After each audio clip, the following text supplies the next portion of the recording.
The morning it all changed. I was sitting at my kitchen table with a cup of coffee I hadn't touched, watching two strangers walk through my living room like they owned the place.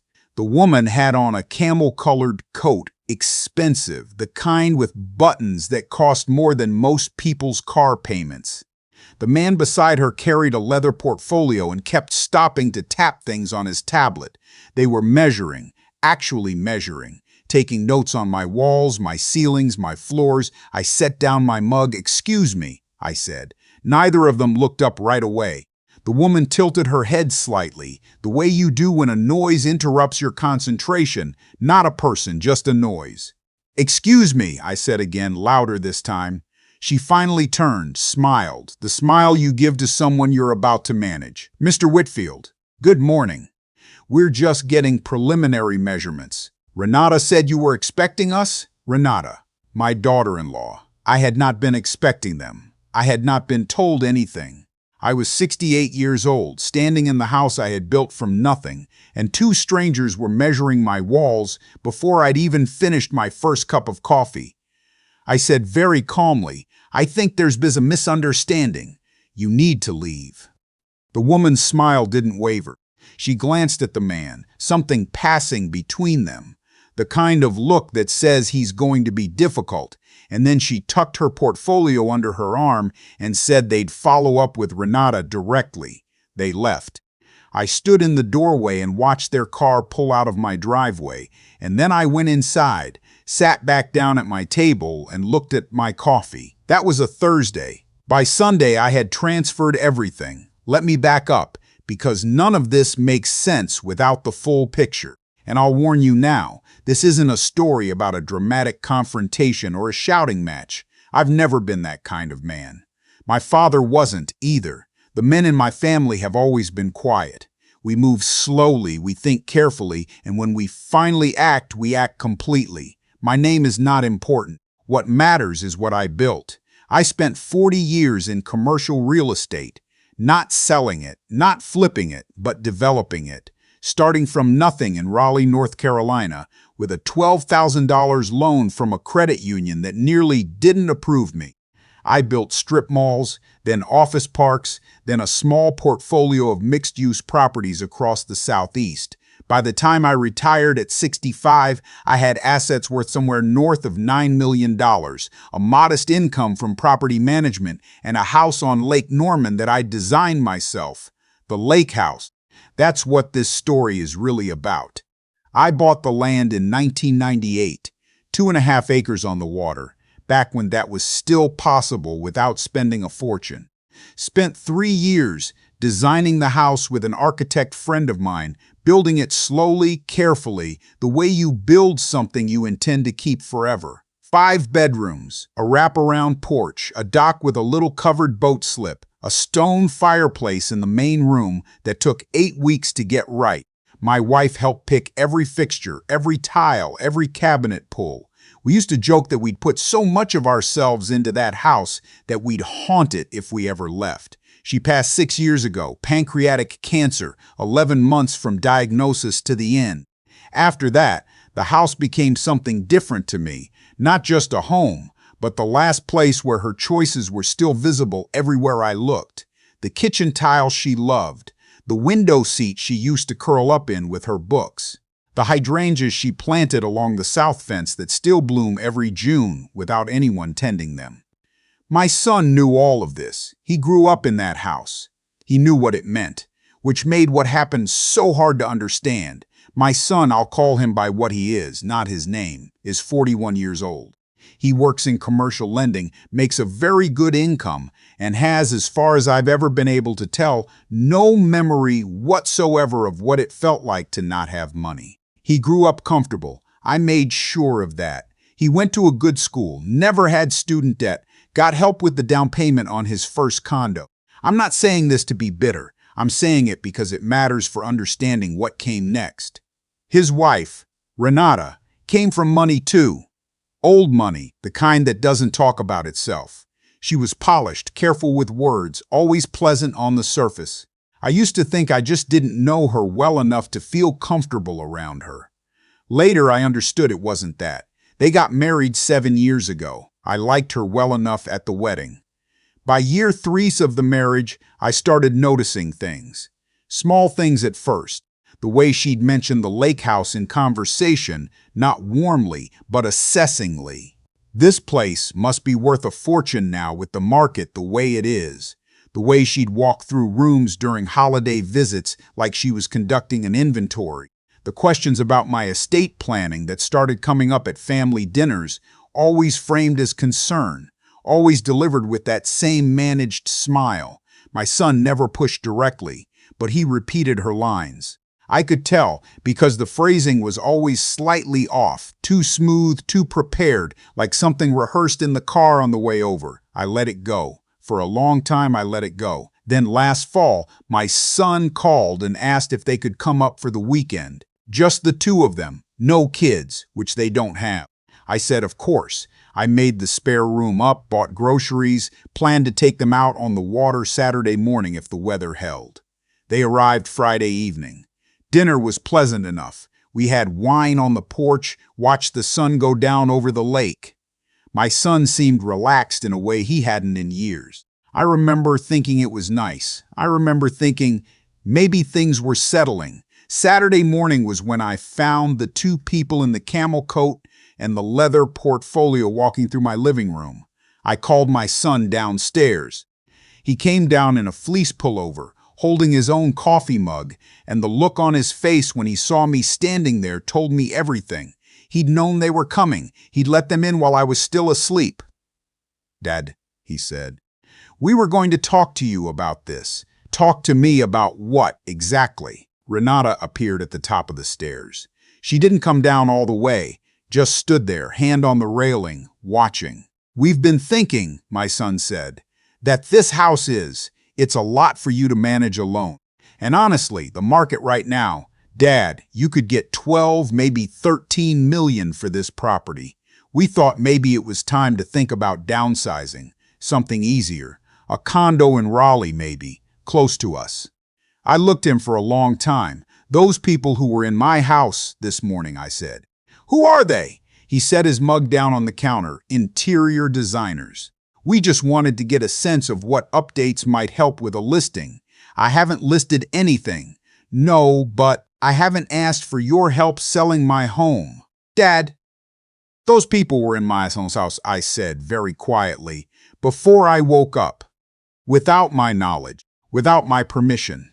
The kitchen went silent. Outside, a boat was passing on the lake. I could hear the water. Renata came the rest of the way down the stairs then. She sat down at my kitchen table, the one where I'd been drinking my coffee an hour ago, and she folded her hands and she looked at me with an expression I can only describe as patient. The way a nurse looks at a difficult patient. "Franklin," she said. "That's my name, Franklin Whitfield. We're worried about you. This house is isolated. You're alone out here. We think it might be time to consider some options." "Options," I said. "We've spoken to an estate attorney," she said, "just to understand the landscape. There are structures we could put in place that would protect your assets, make things easier to manage." "What attorney?" She named a firm in Charlotte. A good firm, actually, one I knew by reputation. "You spoke to an attorney about my estate," I said, "without asking me. We spoke to them about options," she said again. I nodded slowly. I poured the rest of my coffee down the sink.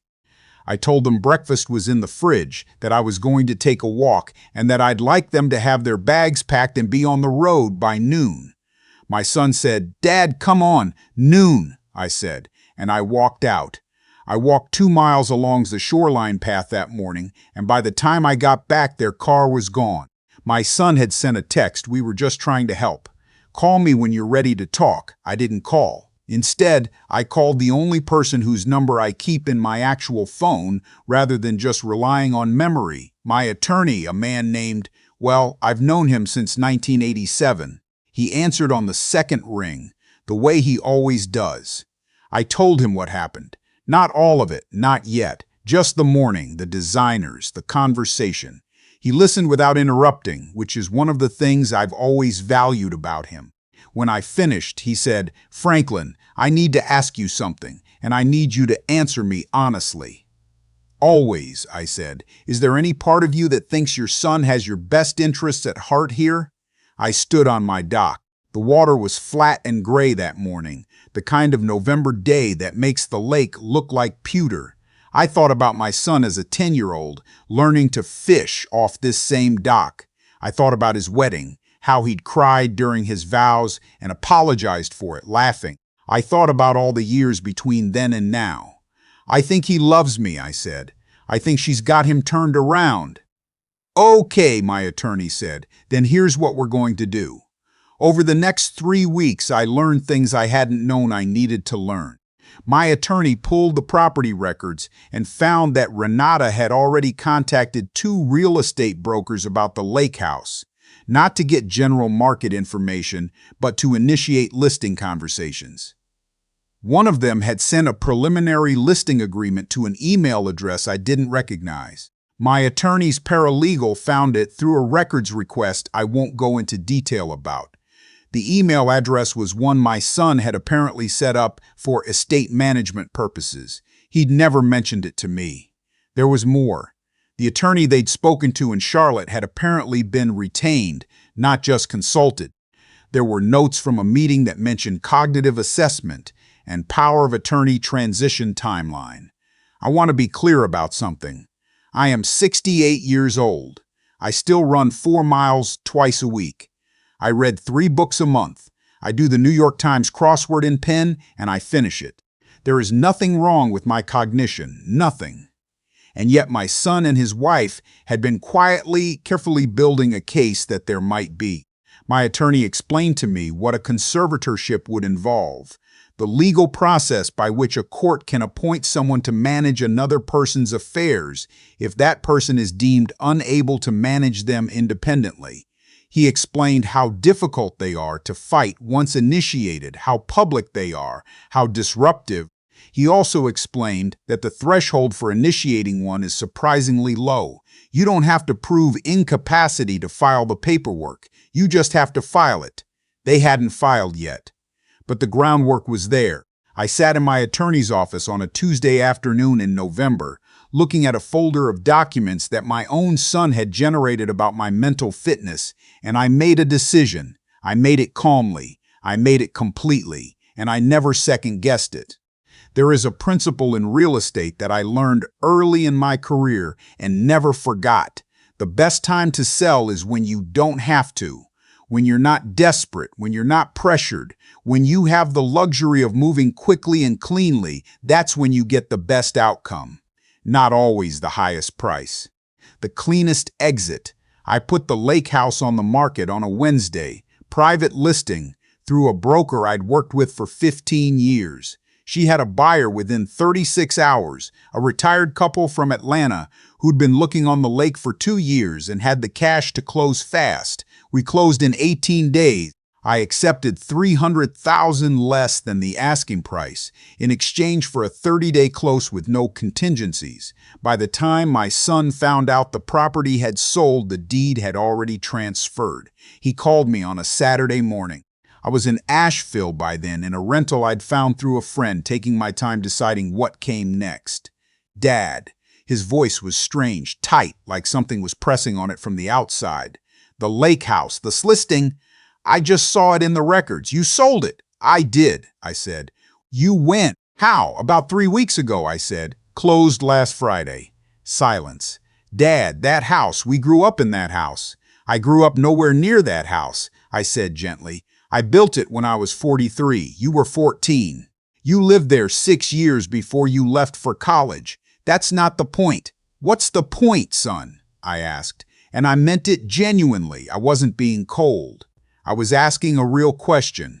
I wanted to know what he thought the point was. He didn't answer for a long moment. When he spoke again, his voice had shifted into something softer, more careful. "We were just trying to help you," he said. "We were worried about you being out there alone." "I know," I said. "I know you were. But here's the thing. When you're worried about someone, you talk to them. You don't hire designers before they wake up. You don't retain an attorney to discuss their cognitive fitness without telling them. You don't set up an email account in their name to manage their estate. Another silence. How did you? It doesn't matter, I said. I know, and now we both know that I know. So let's stop pretending. I should tell you about the other thing, because that's the part that mattered most to me. 5 years ago, when my son and Renata got married, I made a decision I thought was generous. I transferred title on a property I owned in Cary, a 4-bedroom house I'd been using as a rental, into a family trust with my son as co-trustee. The intention was for it to eventually pass to him and his family. It was worth about $600,000 at the time. The market being what it's been in the Triangle, it was worth closer to $950,000 by last fall. The day I left my attorney's office in November, the day I made my decision about the lake house, I also restructured the trust. The legal mechanism my attorney used was one that had been available to me all along, simply not exercised. I had retained the right as primary trustee to revoke or amend the trust during my lifetime. My son was co-trustee, but that role had no independent power as long as I was alive and competent, which I am emphatically on both counts. I amended the trust. The Cary property was transferred to a charitable remainder trust with a local land bank designated as remainder beneficiary. My son was removed as co-trustee. He was notified by certified mail, which arrived the same week he found out about the lake house sale. He called about the letter the next day. That call was harder. I'll be honest about that. My son cried, really cried, the way he had at his wedding. And for a few minutes, I just held the phone and listened and didn't say anything because there wasn't anything to say that would have helped. He said he was sorry. He said Renata had pushed him into it, that he'd gotten convinced it was the right thing, that he'd lost track of himself somewhere along the way. I believe him, actually. I believe that's true. It doesn't change what happened, but I believe it. I'm not cutting you out of my life, I told him. I'm not saying I never want to see you again, but I am saying that whatever we have from here on has to be built on honesty, not management, not strategy, honesty. He said he understood. I don't know yet if that's true. That part of the story is still being written. I'm in Asheville now, renting a place near the River Arts District while I figure out what comes next.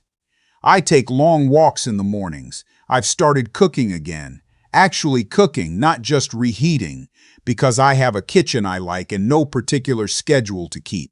I've been talking to an architect about a smaller spikes of land I've had my eye on for a while, something I might build on in a year or two.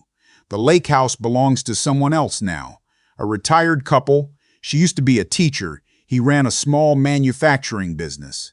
They sent me a note after closing, handwritten, which surprised me, saying they'd always dreamed of a place like this and they'd take care of it. I think about the hydrangeas sometimes, whether they'll know they bloom without being tended, whether someone will notice them in June. I hope so. Here's what I want to say to anyone listening who's been through something like this, or who's watching it unfold right now from the inside. There is a difference between love and entitlement. People who love you ask. People who feel entitled to you manage. And the moment someone starts managing you, measuring your walls before you wake up, retaining attorneys to assess your fitness, building infrastructure around your life without your knowledge, you are not dealing with love anymore, whatever they call it. You don't have to be angry about it. I wasn't, mostly. Anger is expensive and I've always been careful with my resources, but you do have to act. Quietly, completely, and without waiting for permission. The money, the houses, the assets, those aren't the point. They never were. The point is that a man gets to decide what happens to the things he built. Not his children, not his children's spouses, not an attorney in Charlotte who's never met him. I'm 68 years old. I run 4 miles twice a week, I read in pen, and I'm not finished yet.